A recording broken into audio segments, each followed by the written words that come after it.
Today we're taking a look at the WatchAir. Now this is an antenna with a built-in Wi-Fi and DVR, which is a pretty nice feature. You can hang it anywhere in your house. I find higher is typically better, and then stream it through your Wi-Fi network to your TVs, phones, tablets. Currently supports many different streaming players. We're testing this out on a Fire TV stick, second generation, the slightly bigger, slightly faster Fire TV stick. Now, when you first launch the WatchAir app on your Fire Stick, you'll get this interface. It seems to be a pretty consistent interface across all their devices. You have your All tab to see all the shows, dramas, movies. Now it's the middle of the day, so I don't have a lot of movies over there. Sports, again, middle of the day on a weekday.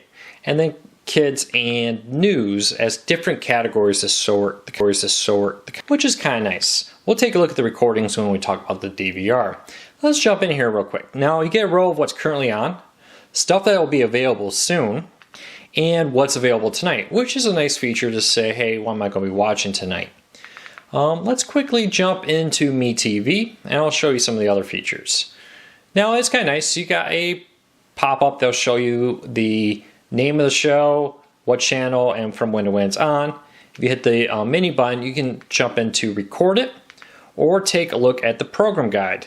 Now I know a lot of cord cutters really want a traditional cable or ESC type guide, and this WatchAir offers it.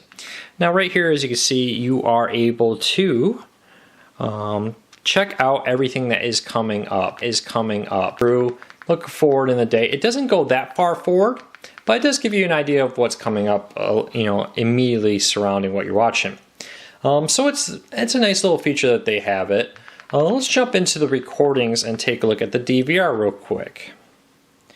Now if you go down to recordings and you select, I got options between internal storage, micro SD, and USB. So it comes with 5 hours of internal storage for recordings, but you can add in a micro SD card or a USB storage device for more hours right there, which is nice, so you can expand it. Let's jump into MacGyver. I recorded this earlier and hit play on it. As you can see, it will record it right here, and you can play, pause, rewind, and do more. Let's go back here and check out the settings real quick. Now, one thing to point out about the DVR before I forget, it doesn't create series of shows. So it will say, here is each episode of MacGyver, here's each episode of Dr. Phil. Instead of saying MacGyver, click on it and then getting all the MacGyver episodes. So that's kind of a downside there, no organization. But this is a beta product, it's early, I'm sure they'll add to the development.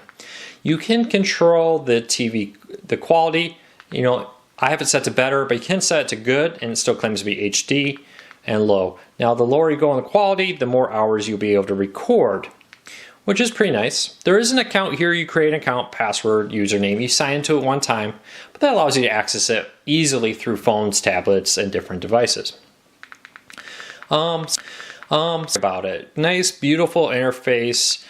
Do wish there was a way to get to the guide from the main menu without having to go to a station in the guide. If I am missing that, please let me know. But from my understanding, there is no way to do that from this menu. At first, would have to launch, go to that channel, and then go play, go to the guide, which is a downside. But they took a risk here. They're making more of a Netflix-esque interface, and some people will like it, but I do know that a lot of people like the guide. My main complaint with this service is two things. It has one tuner, which means one device can use this at a time.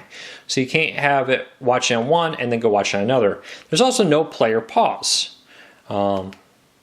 So that's a downside. I can't seem to play pause live TV. Again, this is a beat. Again, this is a back.